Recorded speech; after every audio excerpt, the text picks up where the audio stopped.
जंगल में सर्दी का कहर। सर्दियों का मौसम चल रहा था। चारों ओर कड़ाके की ठंड बढ़ गई थी। ठंड इतनी ज्यादा थी कि कोहरे से आसपास का इलाका पूरी तरह से ढक चुका था। ओस की बूंदों से हर पत्ता, हर सड़क, हर फूल, सब कुछ भीग चुका था। सूरज के दर्शन तो दुर्लभ ही हो गए थे। जंगल के जानवरों का ठंड से बुरा हाल हो चुका था। पेड़ पर रहना तो नामुमकिन हो गया है। पेड़ की डालियों पर भी ओस की बूंदें हैं और ऊपर से पत्तों से टपकते हुए ओस की बूंदों से भी ठंड और भी बढ़ जा रही है। कोई भी सूखी और गर्म जगह बची ही नहीं। जमीन के नीचे भी कुछ ऐसे ही हाल है।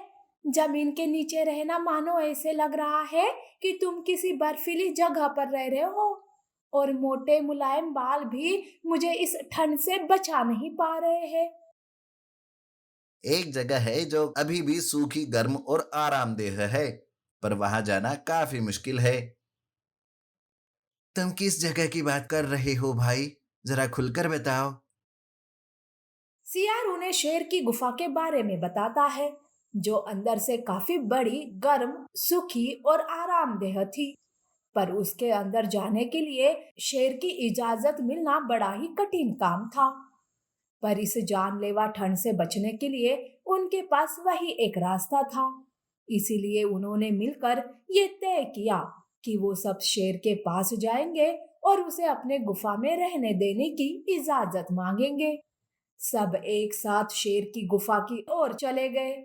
वहां पहुंचते ही उन्होंने गुफा के अंदर झांक कर देखा तो शेर को बड़े आराम से सोता हुआ पाया।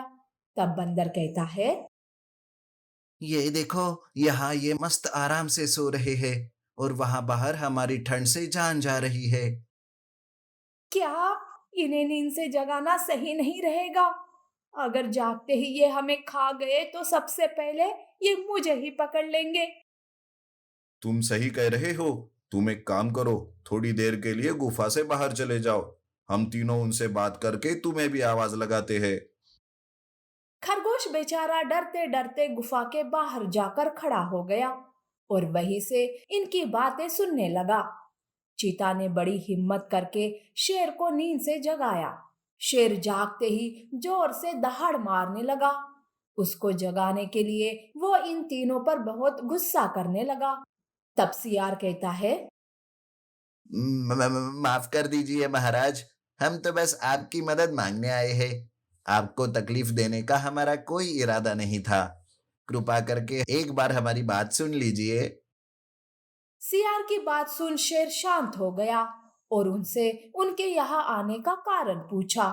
हालांकि शेर के दिमाग में कुछ और ही चल रहा था। चीता ने उन्हें बताया कि ठंड के मारे जानवरों की जान जा रही है और उनके पास रहने का और ठंड से बचने का बस एक ही रास्ता है, और वो है शेर की गुफा। अगर शेर इजाजत दे तो वो सारे शेर के साथ ठंड कम होने तक रहना चाहते थे। तब शेर कहता है, कुछ दिनों तक इन्हें यहाँ रहने देता हूँ। जब ये यहाँ से जाने के बारे में सोचेंगे, तब मैं इन्हें खा जाऊंगा। बिना मेहनत किए ही मुझे आराम से शिकार मिल जाएगा। ठीक है, तुम और तुम्हारे बाकी सारे दोस्त यहाँ कुछ दिनों के लिए रुक सकते हो, पर यहाँ रहकर तुम सबको बारी बारी से मेरी सेवा करनी पड़ेगी। अगर मंजूर है तो ठीक है, वरना तुम यहाँ से जा सकते हो। तीनों शेर की बात सुनकर खुश हो गए और अपनी बाकी जानवर दोस्तों को बुलाने वहां से चले गए। कुछ ही देर बाद सब लोग शेर की गुफा में इकट्ठा हो गए। हर रोज एक एक जानवर शेर की खातिरदारी करता रहा। वो सारे शेर को खुश रखने की कोशिश करते रहे, पर उन्हें पता था कि एक ना एक दिन शेर की नीयत खराब हो जाएगी और वो उन्हें खा जाएगा। शेर के सोते ही वो सब इस बारे में सोचने लगे। सियार काफी होशियार था। उसने सबको यहाँ से बच निकलने का एक उपाय बताया। सबके सब उसकी बात सुनकर खुश हो गए। कुछ ही दिनों में जब ठंड कम होने लगी, तब चीता शेर के पास गया और कहा, प्रणाम महाराज।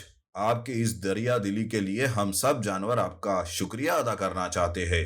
2 दिन बाद हम यहाँ से चले जाएंगे। उससे पहले हम जंगल जाकर आपके लिए कुछ खास उपहार लाना चाहते हैं। अगर आपकी आज्ञा हो तो हम आज ही निकलेंगे और कल ठीक इसी समय लौट आएंगे। अरे वाह, उपहार! ये तो और भी अच्छा रहेगा। उपहार मिलते ही इन सबको मैं खा जाऊंगा। ठीक है, सब चले जाओ, पर कल तक इसी समय पर लौट आना, जरा भी देरी नहीं होनी चाहिए। लालच में शेर मूर्खतापूर्वक काम कर बैठा और सबको जाने की अनुमति मिलते ही बाकी जानवरों के मन में लड्डू फूटने लगे और वो हंसी खुशी वहां से अपने अपने घर की ओर निकल पड़े। दिन बड़े ही आराम से बीत गए। दूसरे दिन शेर सबकी राह देख रहा था, पर उस दिन कोई नहीं आया। 1-2 दिन ऐसे ही गुजर गए, पर कोई भी जानवर वापस नहीं लौटा। तब जाकर शेर के समझ में बात आ गई कि सबने मिलकर उसे पूरी तरह से मूर्ख बनाया। वो खुद की मूर्खता पर खुद को ही कोसने लगा। जानवरों ने बड़ी ही होशियारी और एकता के साथ जानलेवा ठंड और खूंखार शेर से खुद को सुरक्षित रखा।